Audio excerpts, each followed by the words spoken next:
Welcome to Happeo Unmuted, the podcast where we speak openly about what it really takes to connect people at work. From internal comms and knowledge sharing to the messiness of change and the rise of AI, we go beyond best practices to unpack what's working, what's not, and what's worth rethinking. Our host, Bourgeault-Trickey, has spent over 10 years in internal comms, building and launching intranets for organizations in telecoms and finance. He now leads client services at Happeo, where he's helped over 120 businesses across the globe create and grow engaging digital workplaces that drive organizational goals and objectives. If you care about how people in your organization share, learn, and adapt, this is your show. And if you're looking for a modern digital HQ, you can find us at happeo.com. Welcome to Unmuted, the podcast where we explore the messy, brilliant, and occasionally unfiltered world of internal comms, knowledge sharing, and digital transformation. I'm your host, Jesse from Happeo, and today we're talking about knowledge management with Taylor Paschal. Taylor is a certified knowledge manager and KCS certified professional who specializes in building and scaling knowledge management programs. She currently leads the knowledge and communication team at Blink Health and has previously driven enterprise-wide KM strategies for federal agencies, Fortune 500 companies, and high-growth organizations like Noom. So we're going to kick it off. Taylor, thanks for joining us. We're going to look at our unmuted moments. And so the one we have for you is a little bit different than we've done in the past, where we wanted to ask, if knowledge management had a blooper reel, what would be on yours? The first thing that came to mind when you said that was that continuous behavior of somebody saying, "Hey, can you share that doc with me?" Or, "Hey, can you get that doc into an article?" And then the second you click on the link, you have to get the share request or access denied, and you got to share it. And the irony of being in knowledge management, being asked to support document sharing, but then constantly getting that access denied. It's kind of that I don't know, the button, or I don't know if you've seen the new lizard joke going around, but that's what it can feel like. Oh, yeah. It's like the sweet irony that you're like, oh, yeah, we're at that point as far as knowledge management is concerned. Yes. You find that you have like a standard boilerplate request now where you're like, can you please share this and send it to me, or things like that? Yeah, I try to do that repeated behavior of, hey, be sure to check your share settings before you broadcast a link. Yeah.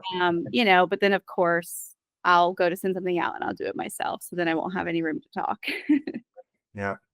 So we also are wanting to kind of maybe set the stage as far as knowledge management as a discussion. So the question that we wanted to kind of ask was like, how do you define successful knowledge management in a world of chaos, noise, and ever-changing tech stacks? I'm sure it can't be easy, right? Yeah, it's not easy. It feels like the target is ever changing on what we want knowledge management to uh, complete or accomplish for an organization. But I think it stays true, and it'll always be a success metric of, are the right people getting the right information that they need to get their jobs done in their flow of work. And so, yes, their jobs might change, the systems and the functions of systems that we're using are changing, but it still will always ring true. If we need to ask, did you have the information you needed to complete the job? It's a yes or no question. And that's something that I believe we can use as a success metric, regardless of the tech stack. Sure. It's kind of funny. Do you typically use like a binary answer like yes, no, or do you use like a sliding scale? Sliding scales, I think that you can start to break out the traits of access to information that they need to do their job. Or is it user friendly? Is it designed for the people intending to use the information? Did they have to click, or did they have to utilize multiple resources to get what they needed to get the job done? Was it discoverable? Was it accessible? Was it easily shareable with their colleagues, or potentially their teams? I think the sliding scale, if it were yes, I think you could get yes or no. That would definitely unlock a certain amount of information, but you could definitely ask clarifying questions and figure out what the key traits are there. Yeah, sounds good.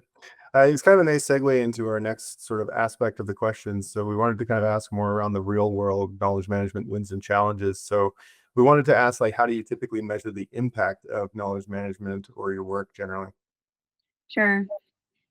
So I think I could take this question in two ways. So first, I guess like selfishly as somebody who's leading a team, I need to make sure that I have ways to measure the success of our internal team, the people who are focusing on knowledge management full time.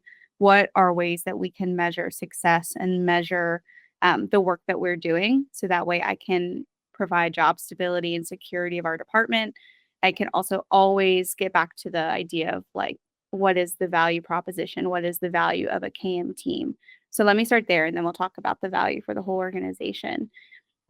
So, in terms of securing budget for a team and for securing budget for systems or for working with vendors, we can look at the knowledge management solution engagement and adoption. And so that can then equate to what the individual team members are doing to help maintain, build, and sustain the use of those systems.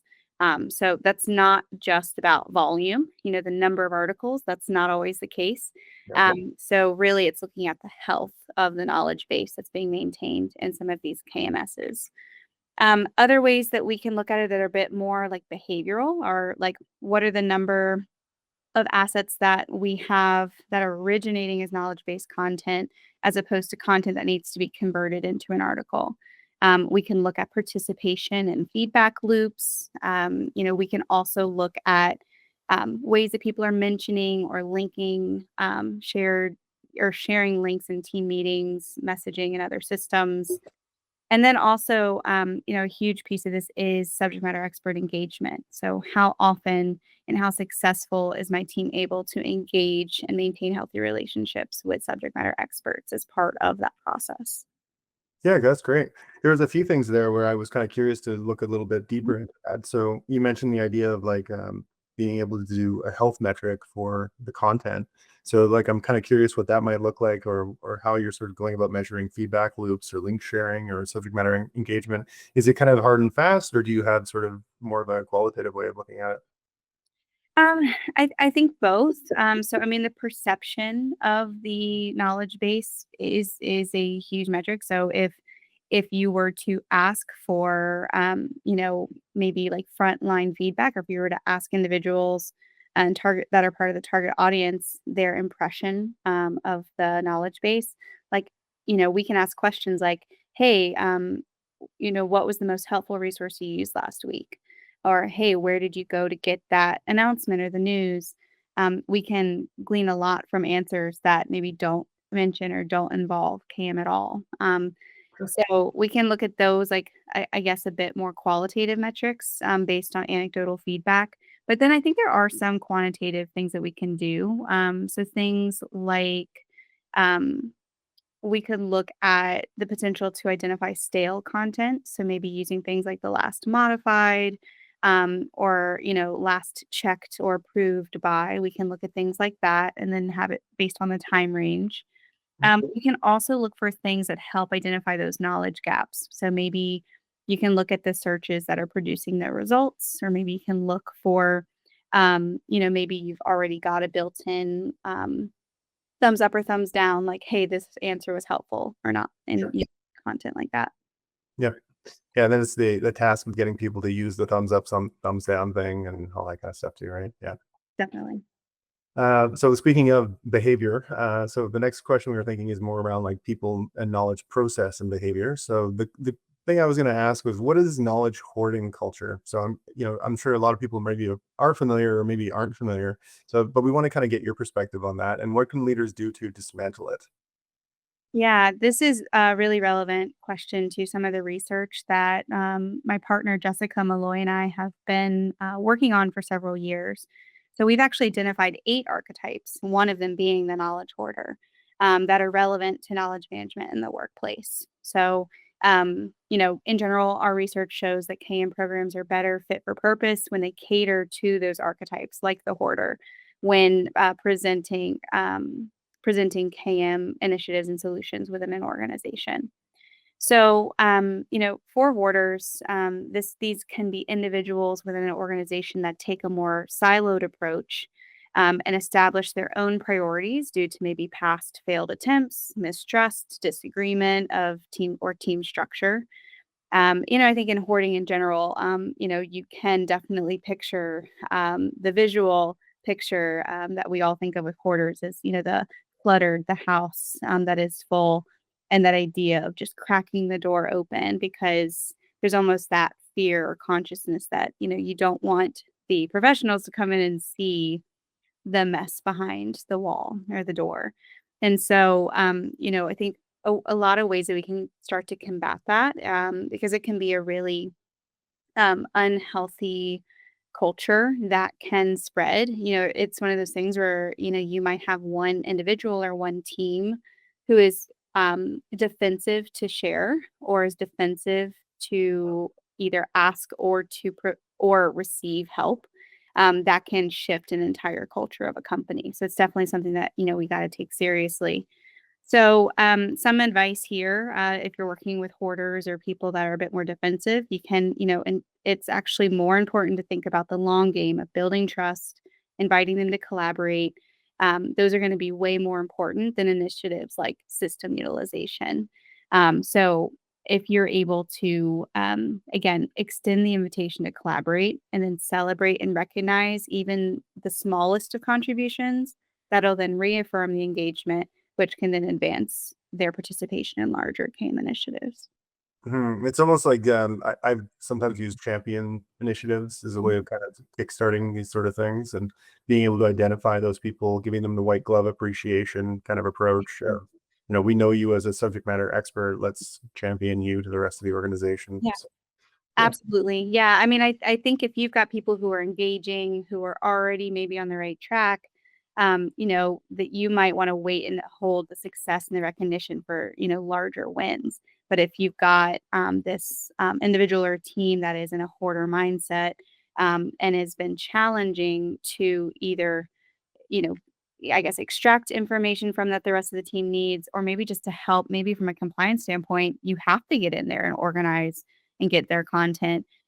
Even just receiving one link or having them screen share during a meeting, like those are the kinds of things that you could celebrate and reaffirm. Like, hey, the way you screen shared in that meeting or the way that you shared that link, that was really helpful. We were able to, get the information that we needed. That's going to help the team. And then, maybe there's some metrics in there to make them recognize the scale of the support. Yeah, yeah. It sort of leads into the next question too that I had, which was what role does subject matter experts or SMEs play in your knowledge management strategy, and how do you empower them to contribute? Yeah. I've never had the luxury of having a large CAM operation where you've got, 50 people who can do nothing but content creation and maintenance all day, every day with no other priorities or, competition for time. Yeah. I've always operated with very lean teams based on the scale of an organization. And I know there are people out there who maybe have had the opposite experience, but something tells me that the majority of us are operating with lean to no official KM teams. So, with that being the case, we have to rely on subject matter experts. There's no way we could keep up with this scale. And there's no way we could build the expertise in time for when the organization or when the team needs the information. I happen to work in a pharmaceutical industry right now. I am not a certified pharmacist or a pharmacy technician. And so I genuinely have no way of knowing what they need to get on paper. So I have to have that reliance and those healthy relationships with them to get the job done. For organizations or for teams that are separate, where knowledge management and communications are separate functions, I've found that council style groups or council, we see in KM like centers of excellence, communities of practice, or maybe it is a council of sorts. That can be a great way to facilitate conversations and to share goals with a communications team. It might, some communications team like to provide more advanced or maybe more visually aesthetic communication assets than your knowledge base may be able to offer. But you can always explore embedding options. Again, if an intranet is like a single source of access, you can definitely make sure that you all are sending each other's information or assets. And yeah, I think that the council style where it can be a coordinated effort could be at least a step in the right direction. Yeah, that's great. Yeah, we use the strategy. Normally, I recommend to clients do things like creating channels for either communities of practice or just to bring these different people together. I think maybe something you might help me with is if you can maybe speak to how you tend to get these things established, because I think a lot of people look at it and sort of feel like it's an overwhelming piece. I have different strategies for taking to kind of get there, but I'd love to hear your take on it and sort of like how you maybe try to do that. Yeah, absolutely. Well, hopefully there's already some sort of meeting mode or some sort of shared space where you can at least know where, another team's priorities lie. So even if you don't necessarily get to see everybody's quarterly goals, or maybe you don't see their, project management boards or things like that, hopefully you have some idea of what everybody's working on, or an idea of that. And, yeah, I mean, I think making a first move of saying, "Hey, you know what? Like, I was thinking about it, and when I saw you all were working on this, I thought it could be cool to show you that this system actually provides read rates, or this system actually could, be what you use to deliver that information that you were mentioning in that meeting." I think also sharing, offering not only offering advice and consultation on things that might maybe toe the line of KM, but also the reverse, especially for a communications team, asking for their advice. Maybe you all could come up with a content governance together, or maybe ask them if they already have any kind of tone of voice established, that you could then apply to the knowledge base. I think everybody loves to, be asked for their opinion, and so I think making the first move and saying, "Hey, actually, I wanna learn from you all," that could be a great way to kinda break the ice. Yeah, flattered to get you. So I'm curious, is knowledge-centered service something that anybody's talked about at Happeo before? We haven't talked about it in that sort of a strategic or structural way, I guess, is a sort of a consideration. It's more like we've discussed potentially aspects of it, is in a maybe like kind of in a light approach, I guess. Yeah, I think it could definitely be something for listeners to take a look at, and potentially within the context of Happeo, because KCS stands for Knowledge Centered Service. And it is a CAM approach that offers both a strategic and a tactical approach that can help maintain a healthy knowledge base, to drive better business functions. And, that works particularly well for customer centric teams. So your customer engagement, customer support, customer service kind of functions. So some highlights about it. It is very much a crowdsourced style strategy. So you might that it incorporates real-time feedback loops, your subject matter expert engagement in the content creation process and in the publishing workflow. And, it's also an approach that does utilize article templates, so that way you can standardize the way that content is captured and then shared. So in that model, you basically have a team of, your knowledge management experts, or champs, like we've called it. And the people who are experts become coaches. You then coach up a team of champs, and those champs are people who have that really great blend of time to dedicate to the content creation loop, but also, they are also tapped into potentially the decision makers. So I think we often think of subject matter experts and stakeholders as one group, but here we kind of split them out. Who are the people who are decision makers, and then who are like a degree away that might be able to get the answer, but they're also the ones that have the time to get the work done as well. Right. So, not every decision maker is gonna have the time, or the priority to go in and create an article or to jot down the information, but it's that, like, who's that 1 degree away that maybe they are able to prioritize and dedicate the time to it, and they can set up a meeting or go to the cube next door and say, "Hey, remind me, is this right?" And then they can, make sure that's captured for the team. Yeah. Yeah. Normally, when I'm doing implementations with clients, it's discussing the idea of potentially like reaching out to the leadership who, and, depending on the level, they might be the subject matter experts. And then you're almost kind of positioning it to them like, look, I'm sure that you don't necessarily have the time for this. So now is a great opportunity to delegate, get Mhm. somebody on your team. You can assign them pages or content and be able to sort of work with them or through them, where we're able to maintain the content going forward to save your entire department time, right? Yeah. And able to self-serve. 100%. And the other thing I love about the KCS model and these environments for customer support or patient support is that it gives it transcends all of the different like hierarchical levels. Mhm. When you are having this crowdsourced real-time feedback loop, you're not having to play a game of telephone of, okay, our frontline agents are saying, hey, this article is not correct. This is not actually how we got to ticket resolution or issue resolution. They can immediately provide that feedback, and that is real time. It can evoke a real time change that didn't take a meeting, didn't have to wait for a quarterly review. It didn't have to work upstream to get to the leaders involved. And Yep. so we really like this idea of having a model that involves every level of employee at an organization, Mhm. because it can really help expedite that idea of not only evolving a dynamic content or knowledge base, but also in general, like the patient or the customer experience. Like if we've figured this out once, oops, that wasn't actually the answer. Let's fix it, document the accurate path. We just prevented 8 other customers from having that negative experience. Totally. Yeah.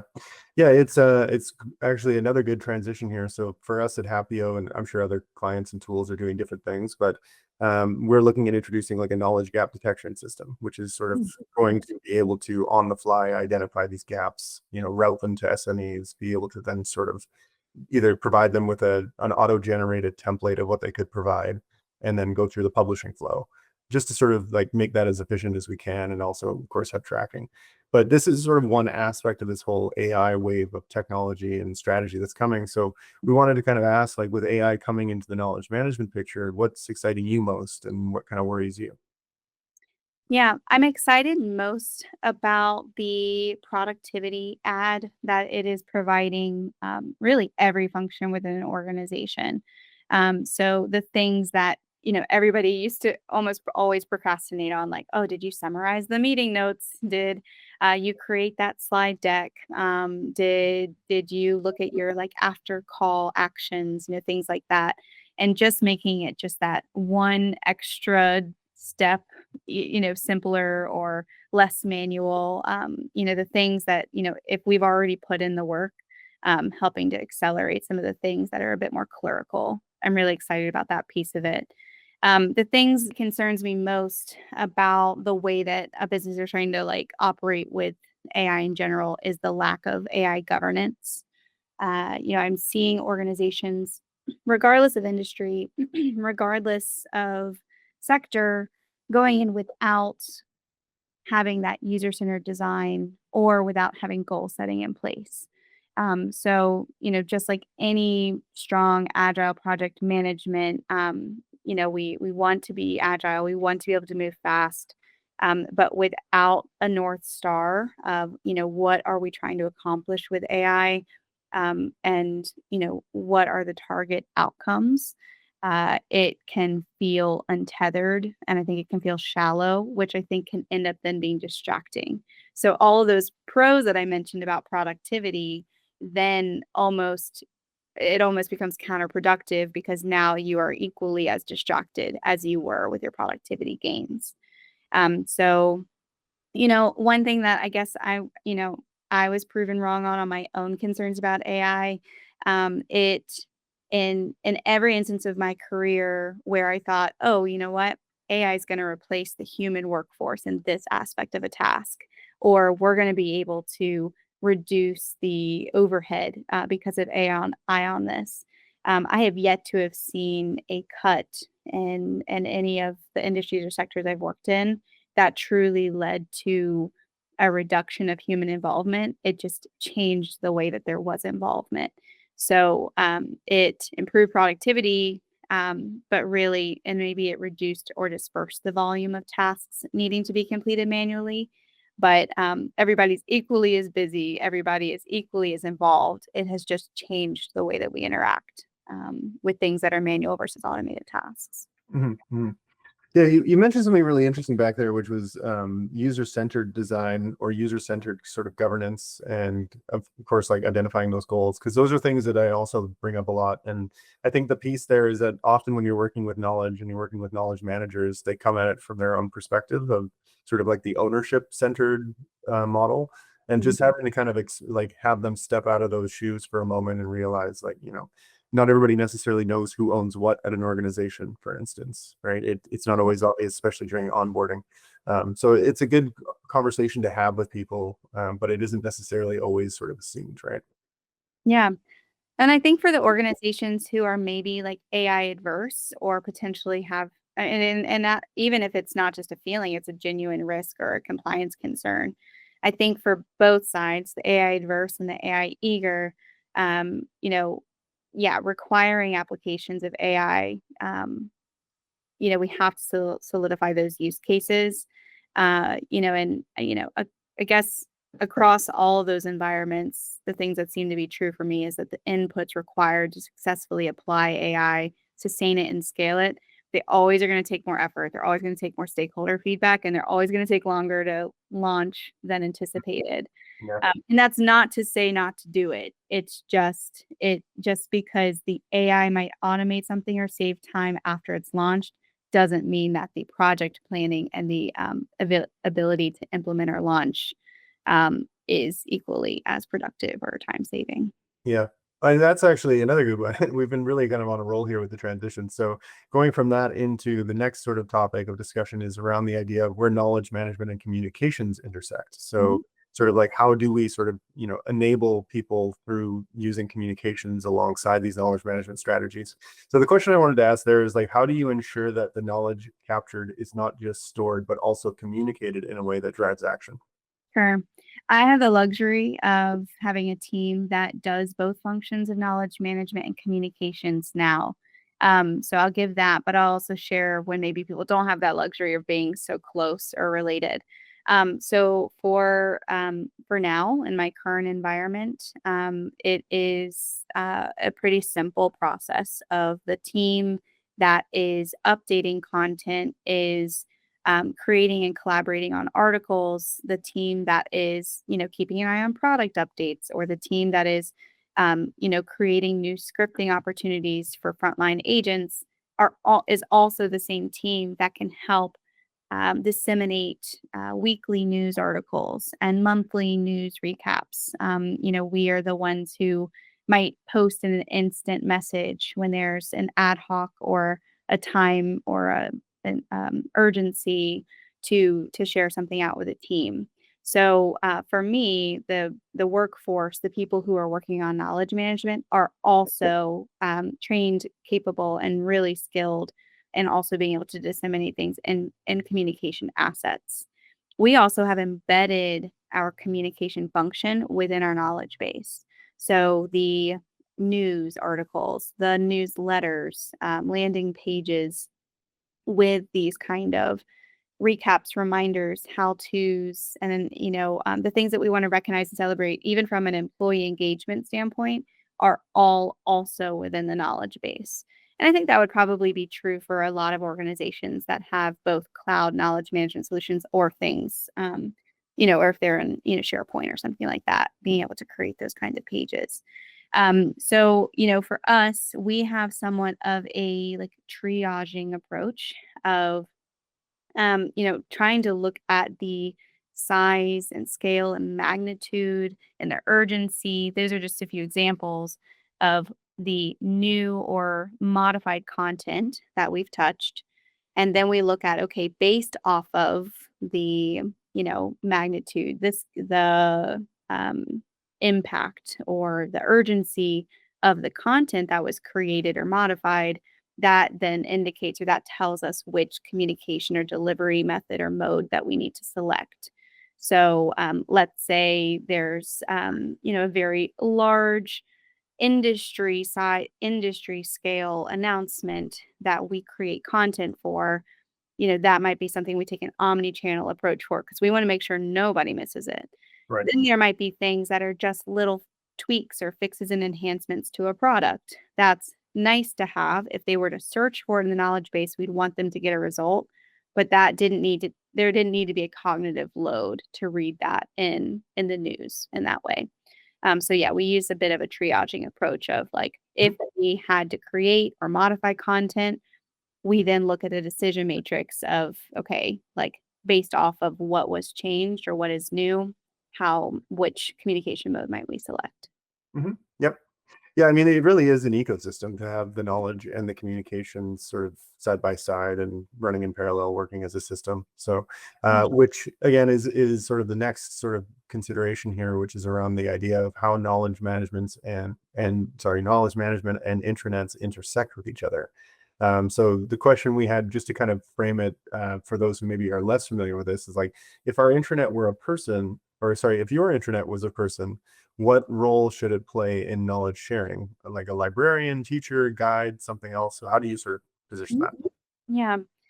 I like guide. Guide is the one that sticks out to me. I think back 10 years ago when I had my start in knowledge management, we were all about single source of truth. Get everything into an intranet. Everything like if it lived outside of intranet, it's black market content. You got to get it in, or you shouldn't trust it. And I think we've seen the pendulum shift where now we are more in a place of being a single source of access. So again, this idea of route people to the right information at the right time, or just make sure that we're memorializing things that have maybe existed in the ecosystem outside of the intranet. And so I like the idea of the internet being a guide because even if it is not able to give the immediate or direct answer, it's going to give the next best thing and saying, hey, go talk to this person, go to this meeting, go to this folder in a document management system instead, or hey, actually, that's within your workflow. Talk to your boss, kind of thing. So I like the idea that if we were to look at it as a guide, we're not just saying we're basically affirming that the knowledge base is not the only source of truth. There's actually a ton of really valuable resources that exist outside of the knowledge base too. Right. Yeah. I think especially now, I've been like this for the last probably 4 years. It's a lot about pointing to the right thing or being able to curate almost like a series, like a gallery of like these are the core elements for this topic or this subject. I think that there's something to be said though, based on what you mentioned earlier, of almost thinking about it as a teacher too, if you're using your comms with it at the same time, of Mhm, just being able to have that be the source to tell you like something changed, something was introduced. mhm. We want you to think about this in a certain way. So it is interesting though that it kind of does have those multiple hats depending on your strategy. So Yeah, yeah, I do. I think, I kind of think of that blend of being almost like an advisor or a mentor, in those ways. Yes, people can learn a lot in a knowledge base, but does it help them synthesize mhm, and like build confidence? I think we can start to push people into different learning modes, but absolutely, teaching people, I guess at a minimum, the right behavior of being resourceful. sure, yeah, that too. So also from a knowledge management perspective, we talked a bit about measurement already. How would you measure the ROI of an intranet? Like, do you have any kind of common practices that you like to use?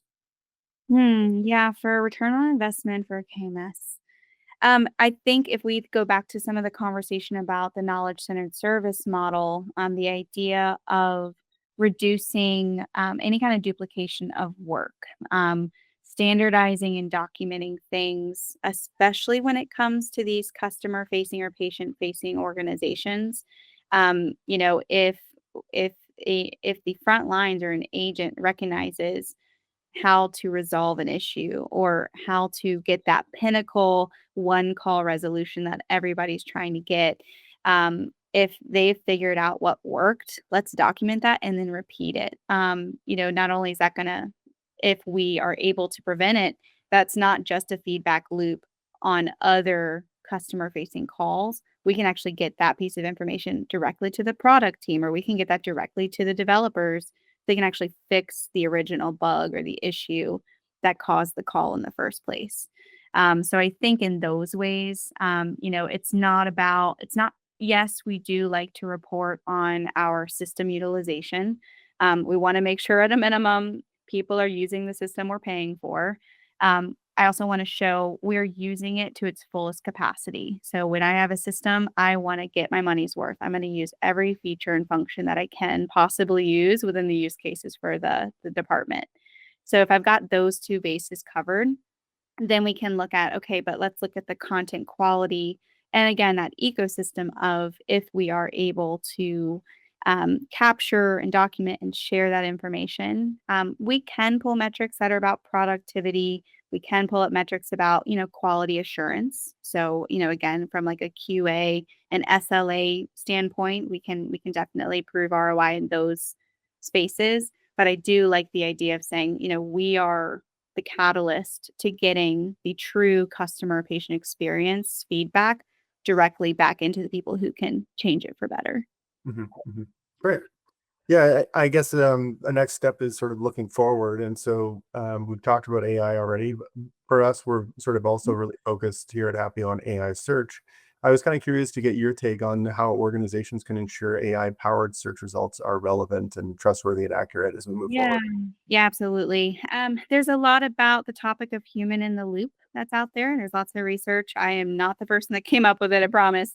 But I do think that human in the loop is going to be essential because, at some point there needs to be human eyes to validate and to assess the accuracy of the AI behavior and the results.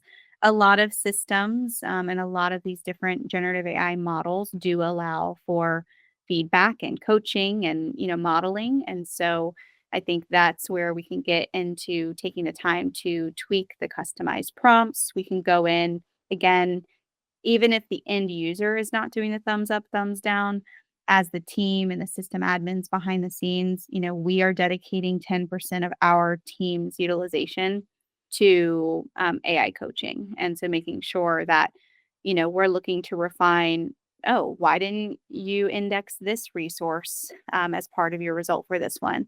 Or, hey, when you provided this kind of response, provide it in a more concise, bulleted fashion.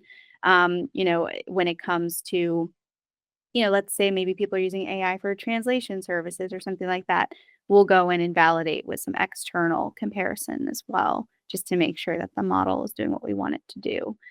Other things that we're doing, at least for like my use cases, we have like an absolute no hallucination tolerance, or we do not tolerate any kind of hallucinations. And so, in any kind of opportunity we have to put in prompting, we do go ahead and put into those prompts that there's no hallucination. So we actually prefer for our models to say, hey, no result was found, contact the KM team, or we might say, while we didn't find this, we found these relevant resources. So that's been a helpful model, I think, especially for my more regulated industry right now. But I would honestly encourage that for anybody at this point based on models that might be specific to your businesses or knowledge alone. Right. Okay. Yeah, that's great. So I guess we just got time for one more question around final thoughts. So what kind of mindset shift do you think most organizations need to make to unlock the full value of knowledge management? Yeah, absolutely. Well, I think recently KM has joined a lot of conversations where it wasn't before due to the advancements with AI. I just would like to, um, I would like, I would like for organizations to think about how to make KM more accessible.